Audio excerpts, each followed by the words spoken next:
Hello to all my sports card collector and investor friends, my collectibles friends. Thank you very much for joining. This is a double header Thursday, actually a triple header, because I'm going to have Les Alex on tonight at 9 p.m. Eastern live. So check us out there if you'd like to check us out. Sometimes I just can't talk. I'm not even going to edit this out. I'm just going to let this roll. I'm just going to keep it going. Today I'm going to be talking about financial risks associated with sports card investing. And I think this is really important. So, and for you, look, let me also just say, like, I'm very bullish on sports cards. If you check, I've got a lot of mail day videos. I bought a lot of sports cards. I love sports cards as PC items, but also as investments. I do think that they have a place. And so I'm not trying to be a downer here, but I also think it's really important to talk about kind of the lessons to be learned along the way. And look, we're all kind of speculating in the most part on players, unless you're just strictly buying Michael Jordan, LeBron James stuff, or Derek Jeter, or whatever, Mickey Mantle. Then you might be speculating on some guys, because that's part of the fun. It's kind of an extension of fantasy sports for us, to where we can kind of go in on some players, sports cards we think are could be good later. It's fun. If you're into sports, then you love this stuff. I mean, I want it to be clear. I'm bullish on sports cards. I'm bullish on pop culture collectibles, a lot of different ones. Guys, I just bought literally, and if you watch my show, if you're not new here, I've been buying 88 Ninja Turtle action figures in the box, partly because when I was a kid, that was something like there's a nostalgic thing there. But I'm also thinking about Teenage Mutant Ninja Turtles as a brand. I think it's got legs to be something that's still talked about down the line. And I think that first rookie card, the first series of action figures, it could be something. And it's just fun, guys. It's fun. I might get it. I think I'm going to get them graded. Kind of get the set and get them all graded out. We'll see what happens. But yeah, I literally bought a Krang action figure. Shredder, you bungled idiot! I should have known better than to listen to you and another thing. Wait, what are you doing? Or the first appearance, or whatever, the first one a few days ago. So I'm bullish on collectibles in general. I love the stuff, and I do, it's hard to not see there's resale value potential. So I just wanted to get that out of the way now. I'm not a downer. I'm not one of these folks that just thinks everything's going to crash every 5 seconds. That's not it. But I do think there's really, really important things to talk about. So, but before I get into it, guys, we have a giveaway going on. We have, my mother-in-law makes these paintings behind me. We're giving away 2 paintings. So you're going to give us, whoever wins, you're going to give us 3 options of cards that you would like. We're going to pick one. I guess you rank them first, second, third, which one that we can do. And my mother-in-law is going to paint it, and we will ship it out to you. That is part of our 5,000 subscriber thank you giveaway. So all you have to do is subscribe to the channel, and then you also just have to comment on one of our 300 plus videos on the channel, and you're entered into the randomizer, and that's how the randomizer finds you. So thank you very much for tuning in if you're new here. We're talking about all the fun stuff, guys. It's all the collectibles, it's sports cards, it's graded action figures, great video games, all the awesome stuff that maybe your regular friends just don't get or don't want to talk about. That's what we're doing here, guys. We're building a community, so thank you for joining, and stick around.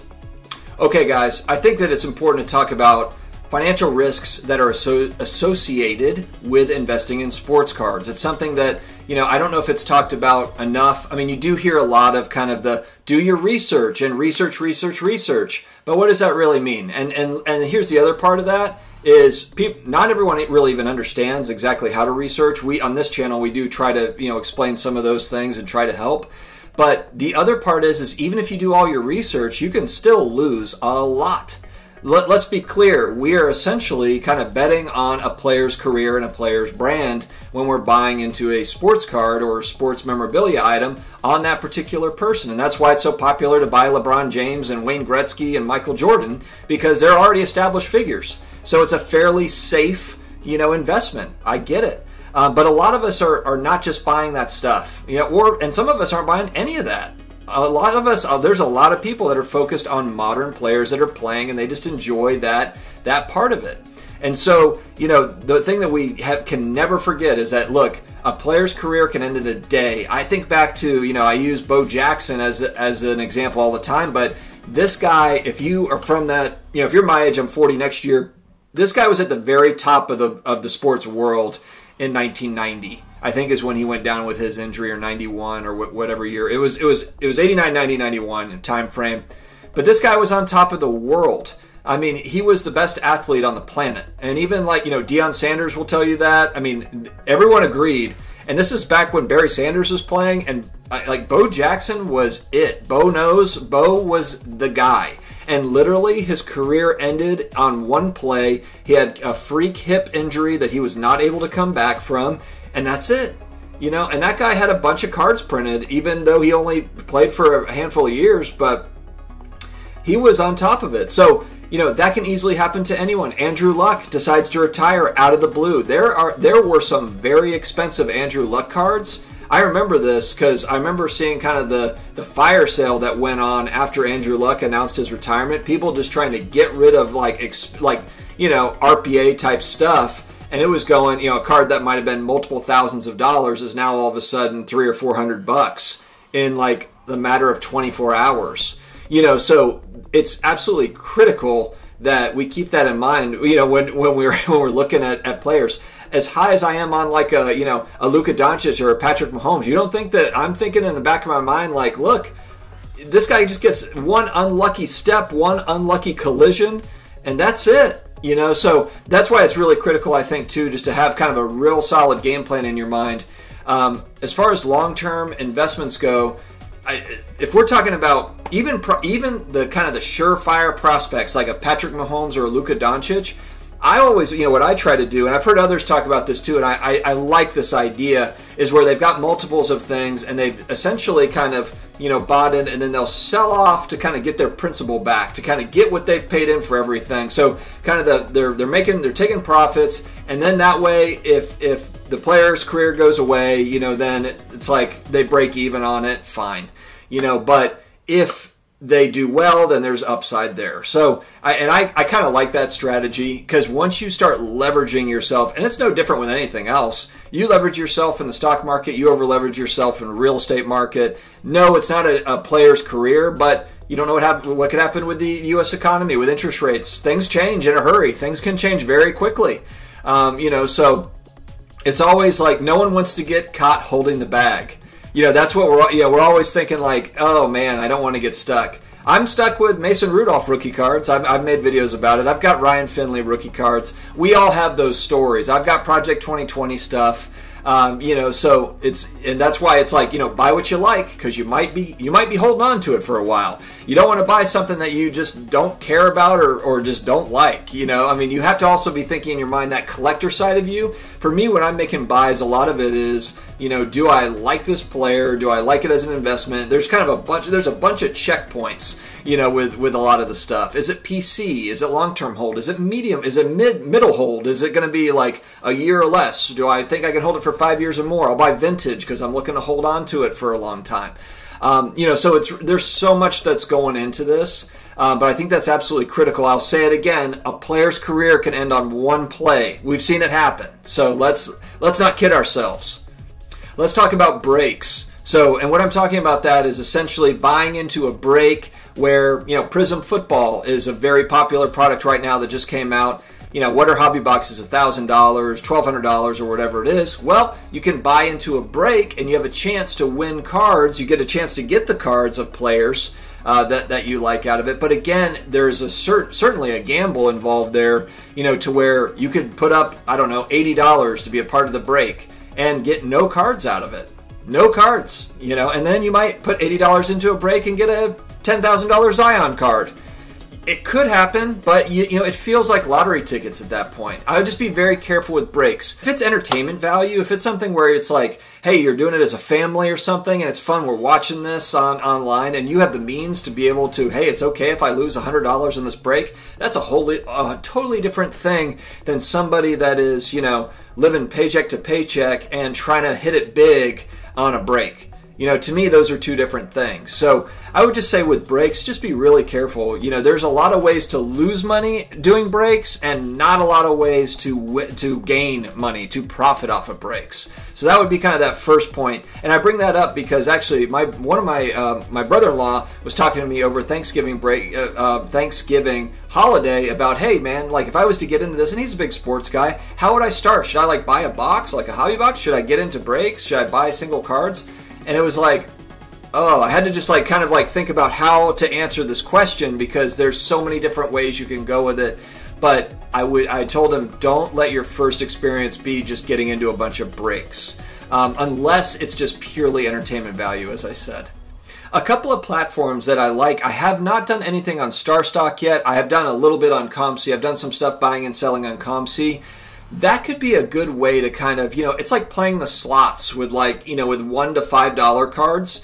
And what's kind of fun about it is you don't have to hold anything. You know, part of the fun of buying and selling on eBay is you are holding the cards. That's part of the fun. Part of the downside of it is you're holding the cards and you have to ship them out and you have to, you know, figure out how you're going to do it. But ComC and StarStock give you the ability to be able to move kind of those assets without having to actually, you know, deal with the shipping. It's kind of like trade, you know, you're really just trading at that point, but it is convenient. Now, there are downsides, there's fees, and there's things associated with it, of course, but I would say it's definitely worth checking out as a way to just kind of get in, and you do have the ability. Now, eBay is going to have, they've announced that they are going to have shipping, because the problem with eBay is if you're buying a $2 card in eBay that you're typically paying first class, you're paying $4 to ship it, it turns into a $6 or $7 transaction, and it's not worth it. eBay is now coming out to where they're going to have a program where you can track shipping that's literally like 50 cents to 99 cents price point. So that kind of changes the game a little bit. But that's a way to buy, you know, $1 to $5 cards. You can buy a $1 card, sell it for $4, and you've done well. You know, so those smaller transactions are a way to kind of take a limited budget, get in slowly, and build and kind of build up. I mean, that's, to me, if I knew nothing and I was just trying to get in right today, I don't think that would be a horrible idea, just until you kind of get your legs under you as to what exactly your plan is and how you're going to do it. We have to be so careful with just again, understanding that most players will drop. And I've used this, you know, in my couple other videos, I talk about Harold Miner rookie cards and Calbert Cheaney rookie cards. When I was a kid, these guys were this was everything when I was 11, 12 years old. These guys were the next big thing. And they didn't pan out, but there's so many rookies like that. There's so many. There's also a bunch of examples of guys that started off great and then just fizzled out. Or, you know, RG3 had an amazing rookie year as QB for the Skins, and, you know, got injured. Literally never had a good season after that. I think he plays for the Ravens now as a backup. He's still a good player. I've seen him play. He can play. But is he ever going to get back in the game? I mean, think about if you were buying RG3 cards in 2014, 2013, or whenever he was a rookie. I mean, think about all the excitement around RG3 in that first season that he had. And now look, you know, so when I look at people dropping big money on a guy like Kyler Murray, you know, these running quarterbacks, you know, Lamar Jackson, look, these are all, they could be Hall of Fame players, but they could also be just, you know, one and done. They could be in for, you know, be great for a few years and be done. So just, it's something that we just have to be very careful of. The financial risk is that cards, here's the thing, is cards can be very expensive, and they can, it's not like I said this in another video, it's not like they drop 10, 20%, Calbert Cheaney and Harold Miner rookies. They literally are in the dollar bin.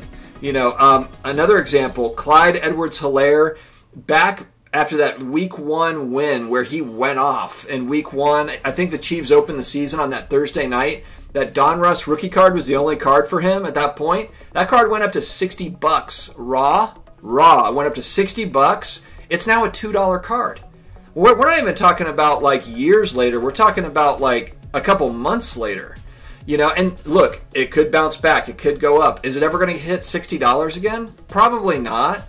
I doubt it raw. I think that would be an absolute long shot. But that's the point. It's like there's some massive swings in sports cards. So just be, you know, that's going to be the, I know I've said it a lot, but that's kind of the main point I'm driving home here today. Financial risks are huge. It is a risky market. It's very fun, but just kind of understanding your timeline on when you're buying, when you're selling, the players. Don't lilly-milly willy go and just buy a player. Really think about where you're going to put your resources. All right, guys. Thank you very much for joining again. And please subscribe. We are coming out every day with new videos. Have a great day.